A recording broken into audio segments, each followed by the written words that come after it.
Welcome back to Gartshore's Garage with me, Fraser Gartshore, and today, as promised, we're going to do a little service on our Audi A2. Ignore that, I don't have an Audi jacket yet, but Christmas is coming, so I might get one, you never know. So, what are we going to do? We're going to change the oil and the oil filter. This is such a tiny engine, it only needs 3.5 litres of oil, not even, just about that. I have a new oil bolt as well. We're going to change the spark plug. So obviously I have a spark plug tool already for that. What else are we going to do? We are going to change the fuel filter. That never gets done. That always gets ignored. I've already changed the air filter because it's incredibly difficult to get to and I'm groveling around under there, so I won't be able to show you that. The cabin filter will be changed as well. None of this is sponsored. This was all done with our own cash. And today we're going to change these things and keep the servicing on this car up to date. Right after this.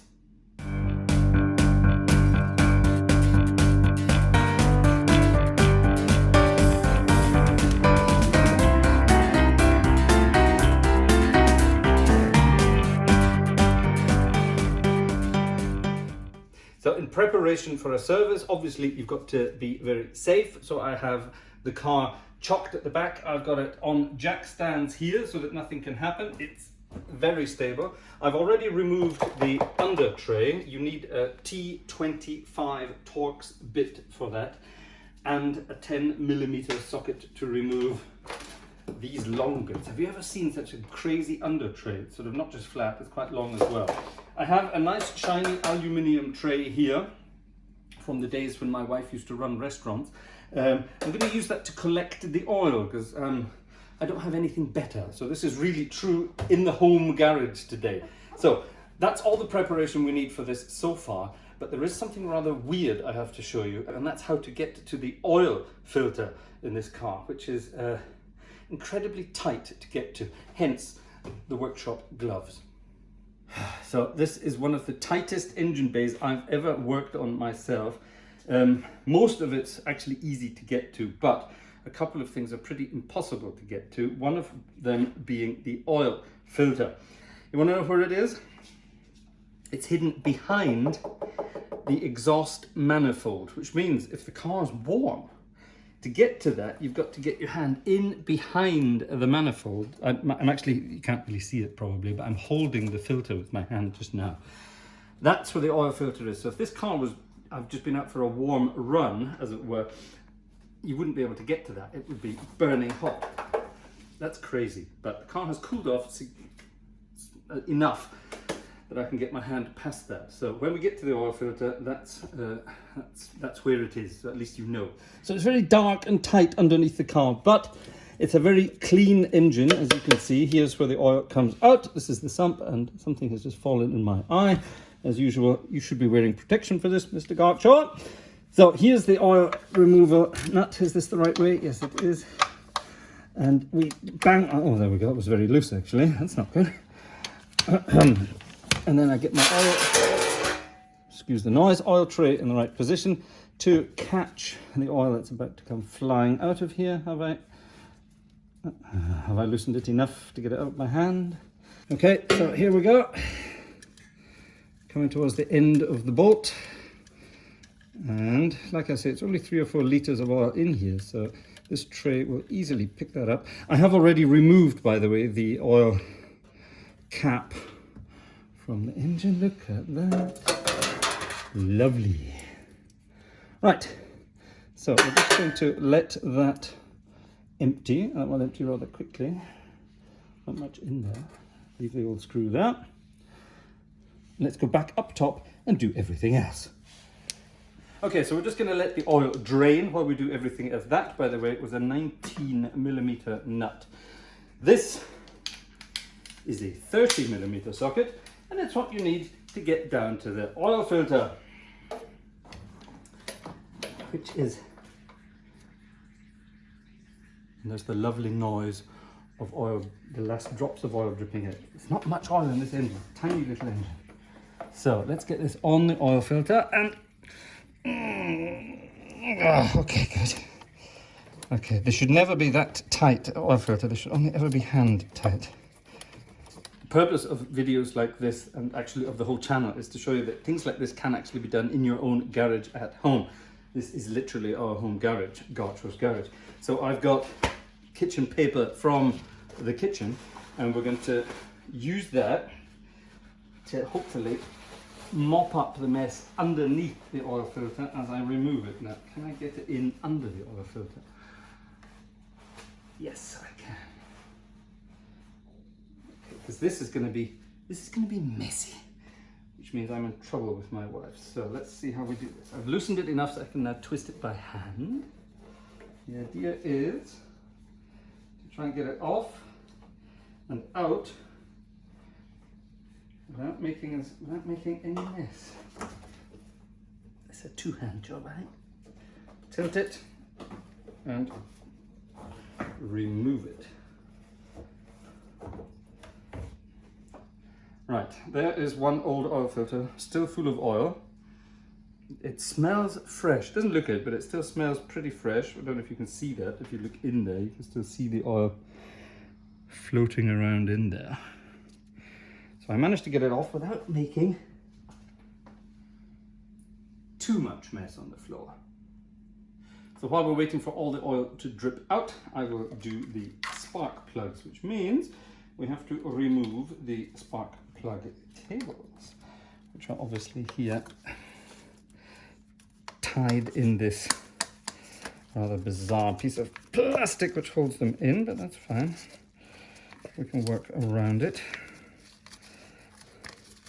Later models of this car with a slightly more modern engine had individual coil packs on each cylinder for each spark plug, which is of course much more exciting, much more modern. But then again, doing it this way with cables means there's less things to go wrong. Number 4. So there we go. Let's just remove the piece of plastic, put those out of the way. The good thing is with cables of that length is you can't get them in the wrong place. So where's my torch? Hold up.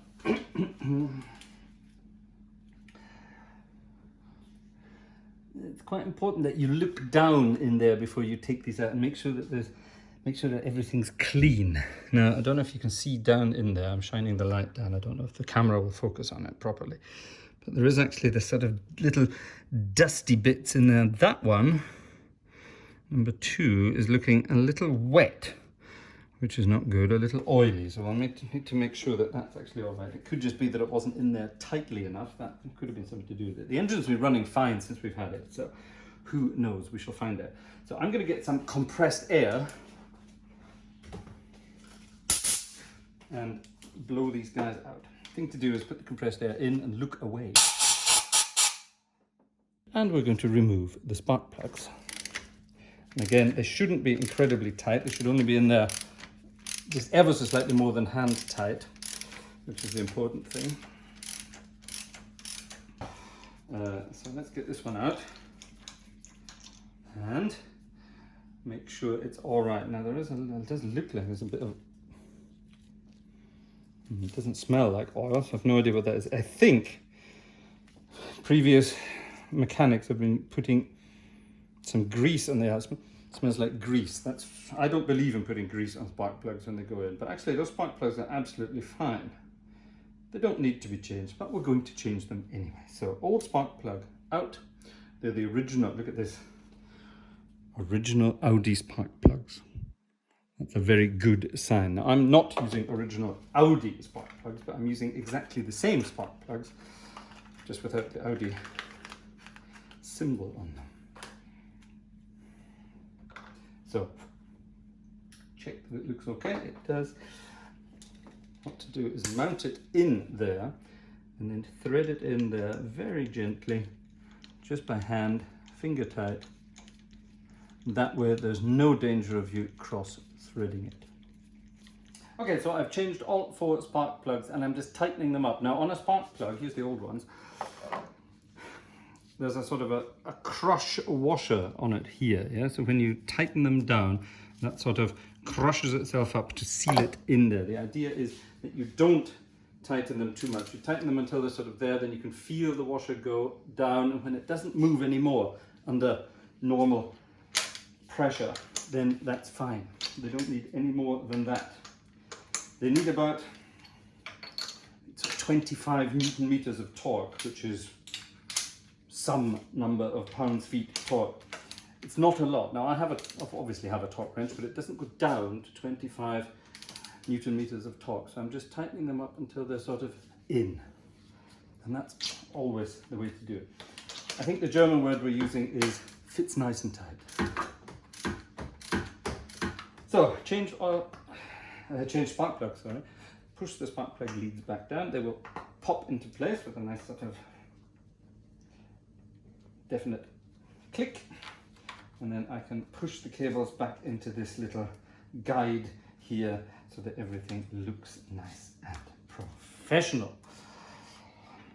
Some people said, when we presented this car, I said I was going to do all the servicing on it myself now. And one guy said, well, but you lose out on that Audi only history you've got on the car already. Well, yes, that's true, but don't forget, this is a 20-year-old car. It's covered 100,000 miles, 166,000 kilometers and a bit. And, well, let's face it, am I going to spend 500-600 euros at an Audi garage to do exactly what I'm doing here just now? Or shall I just do it myself and document everything? We've still got the little service book, so I can, tick all the little boxes and save the bills for all the parts, so that anyone down the road who wants to buy this car will know that everything has been done. And well, actually, we're documenting it here on YouTube, so everything's going to be done. Now, these are basic servicing items I'm doing on the car, but once it's finished, I obviously have to reset the service in the car itself. Now, that's a sort of an electronic thing you can do, and more on that in a minute. Right, time to get the new oil filter in its house. And what you really want to do, now this is not an oil filter cartridge, it's an actual filter itself.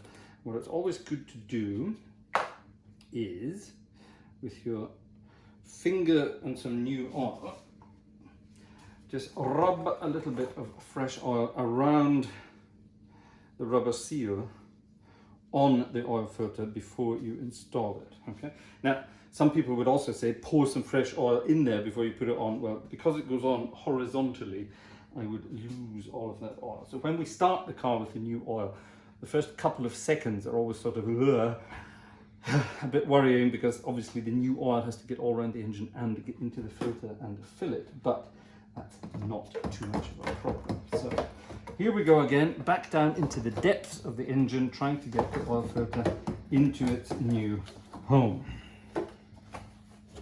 Easier said than done.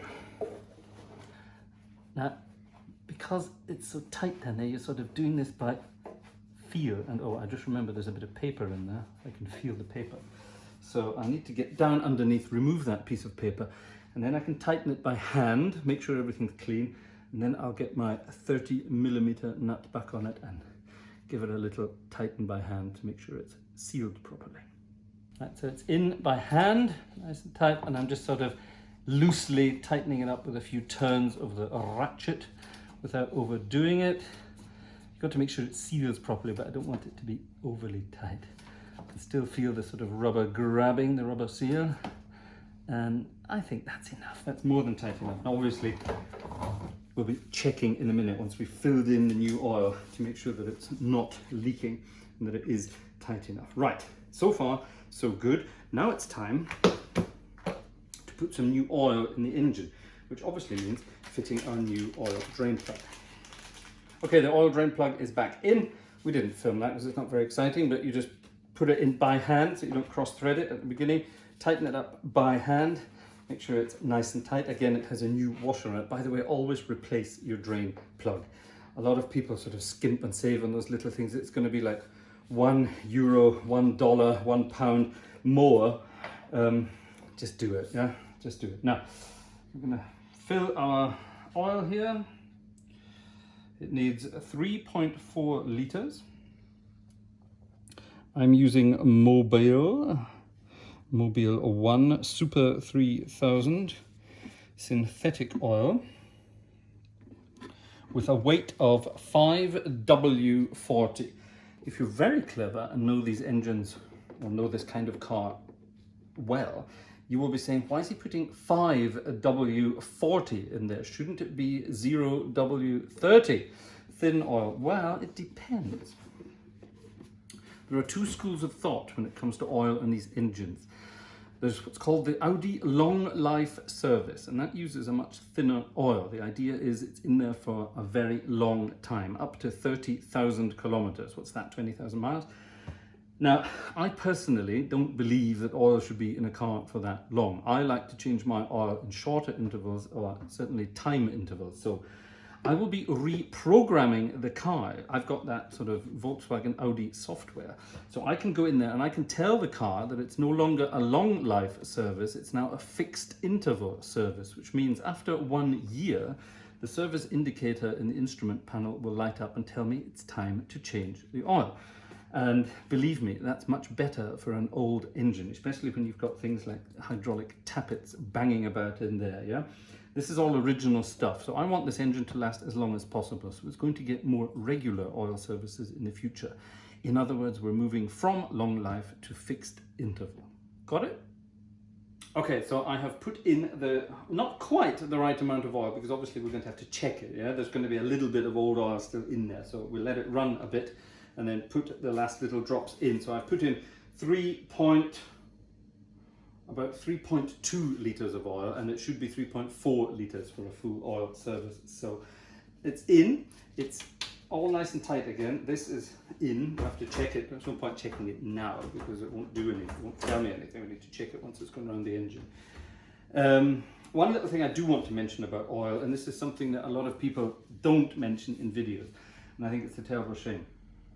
Certain types of car engines require certain types of oil. Now, the thickness is not really the most important thing we need to worry about. The additives in the oil are the things that you do need to worry about. Now, each bottle of oil, if you look at this here, I don't know if this is going to get picked up on the cameras. This is all in German, of course, but these are the sort of the specifications for this oil, yeah? And it's basically approved for various different manufacturers, and they all come with little approval numbers. So for example, for the Volkswagen and Audi group, this is approved for 502 and 505. And that basically means there's additives in this oil that are approved for this kind of engine. But you think, well, what's the difference? An engine just sort of moves around. Well, no, that's not true. Inside the engine, there will be seals. There will be all sorts of gaskets and things like that, and they are designed to work under different conditions. Now, certain oils with certain additives may affect those seals or gaskets in a different way. Mercedes, for example, you know, I've got my old Mercedes. It's sitting outside at the moment because this is in the garage getting work done. And Mercedes engines, especially modern Mercedes engines, are very, very, very, very sensitive when it comes to the types of oil you use in them. For that reason, now, you can get a catastrophic engine failure because one tiny little rubber oil seal has expanded beyond belief because of additives in the wrong kind of oil, and it can cause a complete engine failure. A tiny little item, it's basically an oil seal that costs like 50 cents or something stupid like that, yeah, but it causes an entire engine failure just because the owner didn't put in the right specification of oil. They may be trying to save some money doing their own work or putting in the wrong kind of oil. Please be careful if you're doing oil changes by yourself. Now, I am not a professional mechanic, and this is the disclaimer that you all need to hear. I'm doing this work on my car, in my garage, with my tools, my hands, things I've bought myself. I'm not a trained mechanic. If you copy what I do and something happens to your car, then I'm terribly sorry, but I can't be held responsible for that. I'm not a professional mechanic. I'm just some guy in his garage at home working on a car. But I do know about cars, and I'm sort of warning you, if you are going to do your own work on them, make sure you get the right substances to put in your car, especially oil. The moment of truth. We have filled some oil into the engine, we've put new spark plugs in, we have a new oil filter. We're not finished, we've got some other things to do, but I'm just going to make sure that the oil is okay. So we're going to start the engine. Here goes. Just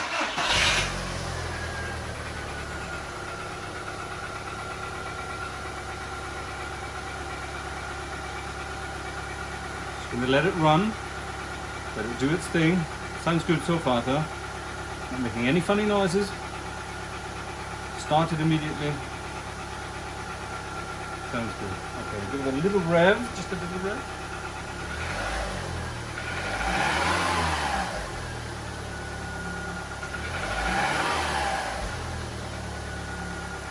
That sounds fine. So let it run for about half a minute. The oil get through the engine, let it get through the filter, let it run a bit, and then we will check the oil level and top up if necessary.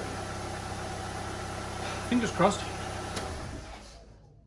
Right, so I'm going to check the oil level now. Now this is an Audi A2 problem, because this thing, this oil dipstick, is notoriously inaccurate. So let's get it out, let's give it a clean and get it back in. Now, it's a very sort of bizarre system, as you may think. I've been told by other A2 people, actually, look at that. We're that sort of roughed up. There's the minimum and that's the maximum, and we're sort of pretty much at the maximum. So it needs about, I would say, 50 to 100 mils of oil, and then we're at the maximum mark. I think that's right. Now, just to show you what I mean with this silly dipstick, I'm going to take another reading immediately afterwards. Now it's at the bottom of the mark. It's basically just over minimum. Yeah. So let me take a third one. This is what people say, take 3 readings and then take the average value. So let's take a third reading and see what we get. Make sure it's in all the way. And now it's at maximum. So I'll tell you what I'm going to do. I'm just going to leave it at that. Yeah? So it's definitely, it's in the right area. It's between minimum and maximum. So I think that's exactly where it should be. I'm going to leave it at that. I'm not going to play around with it and put too much oil in. If you overfill your oil, then you could cause problems with oil seals and, of course, with your catalytic converter. So we definitely don't want that. Okay, I'm not going to do the fuel filter, mainly because we have a full tank of fuel. And I'm assuming that the fuel filter is it after the pump or before the pump? And before I go digging around in the back to find out, I'd rather sort of drive the car until it's practically empty and then change the fuel filter, just in case. I could probably go and research it online and find out where it is and, you know, do it that way. But to be on the safe side, I'm going to wait until the tank is pretty much empty, and then we'll do it. So last thing to do is the fresh air or the cabin filter, and that's really, really simple. You just sort of remove a bit of trim from down underneath the glove box, and I'm not even going to look, I'm just going to do this by feel. You sort of pull 2 little things towards yourself, and that sort of, yep, that falls off and opens up, and you can see all the dirt and dust in there already. Oh my God, look at the carpet. Can you see that? Look at that, that's just fallen out of here. So this has definitely not, oh my God, this has not been changed for a long time. So out it comes, and let's have a look. Yeah, that's pretty filthy. It wasn't even in properly. It's sort of mounted in this plastic piece here, and it's pretty disgusting. So I think what we'll do is just remove that, sit it down, remove that, and get it straight out of the car, because that's disgusting. Fit to the new one, and that's that. Ugh. Right, so here's the new shiny filter. It's with activated charcoal, which is apparently quite good. Now you've got to make sure you get it the right way round. It says air flow and it only moves in one direction, so you've got to make sure you get it the right way around. Now I removed the other one in this direction, so I will just fit this one in this direction.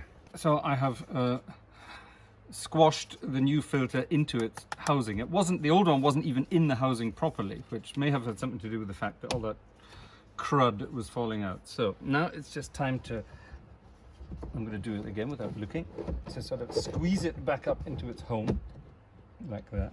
Pop this piece of trim back in, he said without looking. And with much faffing about and general poking around, it's back in. Yeah, it's in and it's tight. So all we need to do now is put this piece of trim back on, and we are are finished for today. So it's continuity time again, and it's now the next day. I don't know if you can tell, we have some daylight in the background. We decided just to give up last night. It was late and we'd done everything we wanted to do, so I tidied up the garage and put everything away. All I still have to do now is reset the service settings in the car itself, and for that you need some kind of connection to the car's computer. Now, for everything that belongs to the Volkswagen and Audi group, there is a software, VAG Com, or a sort of a slightly more, shall we say, user-friendly version called VCDS, and that's available. The software itself is available for free. The problem is you have to get the software communicating with your car, and that either means sort of an OBD dongle or an OBD cable. In this case, it's just connected via USB to my PC, and I've been using this for years. I think it's absolutely wonderful. It can do pretty much everything. Read out all the errors that the car has. I did that earlier. Now, because this is such an old car, that takes forever, so I'm not going to show you that. One thing we can do is reset the service. So I will click on that. It will communicate with the car's instrument cluster here, and it will ask me what I want to do. Now, obviously, it goes through all the bits and pieces and has to work out what I want it to do. And last night I told you we were changing from a flexible service, so LongLife service. We're changing to a fixed interval service. This is all in German, so I'm just going to do that. First of all, I'm going to tell the car I want to change it to a fixed interval service. So it will communicate with the car, do what it has to do. Like I say, it's very slow, so it's going to take its time to do that. Has it finished? Nope, it's taking a long time. That's the thing with old cars. They do take slightly longer to do these things. But hey, at least it's possible to do this. So there we are. So we have some new values have been successfully saved. And the service interval, the service display has been reset. So now what it's telling us is, this is all in German, but don't worry about it. It's telling us that we have covered no kilometers since our last service. It tells us the next service will be in 15,000 kilometers or in 365 days. It also measures oil quality. How it does that on an old car, I have no idea. But it's telling me that the oil quality is now at number 1, so that's high quality oil, obviously, because it's in there. That's it. The car has now been reset. That means if I start the car, I won't get a service in however many kilometers error message. That should be us now until the end of October next year. I hope you enjoyed our little servicing video here. Now, I didn't show you everything we did. Obviously, what else belongs to a service? It's not just an oil change and a spark plug change. There are different things in there, like check the battery, make sure it's okay. Have a look at the shock absorbers, have a look at the brakes, have a look at make sure everything is basically working. So there's a long list of things that tell you what have to be done. One other thing that I did do, let me just show you this quickly and put this away. One other thing I did do was dig out the service book. And I've filled it in by myself with the date and the kilometers, and I've sort of ticked all the boxes of all the things we did. Now, like I said, I don't have a stamp here like all the other services by all the Audi dealers before me. It was pretty much the same one from the beginning. I don't have that, but on a 20-year-old car, we're not too worried about that. The idea is it's documented. I've got it, I've got it there so that I know I've done it, and if we do sell the car down the road at any point, we can prove to the future buyers that we also did that, kept everything up to date. All we need to do now is take it out for a little drive and make sure that everything is okay, but you don't need to see that. Thanks for watching, thanks for listening. I hope you've given us a thumbs up if you've enjoyed what you've seen. I hope you consider subscribing to the channel for more neutral car videos. Someone wrote recently, it's nice to see videos with some guy just showing us his cars, no fancy gimmicks. Well, I'm too old for fancy gimmicks, so this is just literally me with a few cars and having some fun with them, showing you what we're doing at the same time. I would like to show you that it is possible to go out and buy a sensible old car, maintain it yourself, and actually still be able to enjoy it yourself. A lot of car channels are out there showing, I bought the cheapest example of whatever. And of course, it's absolute rubbish. Everything's toast on it. So, you know, they would spend thousands more than it's worth replacing things and trying to get it up to scratch. Well, why not just spend a bit more money from the very beginning, buy a decent one, maintain it, and keep a decent one? I'm guessing that's boring footage for YouTube. I hope it isn't. So, like I say, thanks for watching. See you next time. Bye-bye.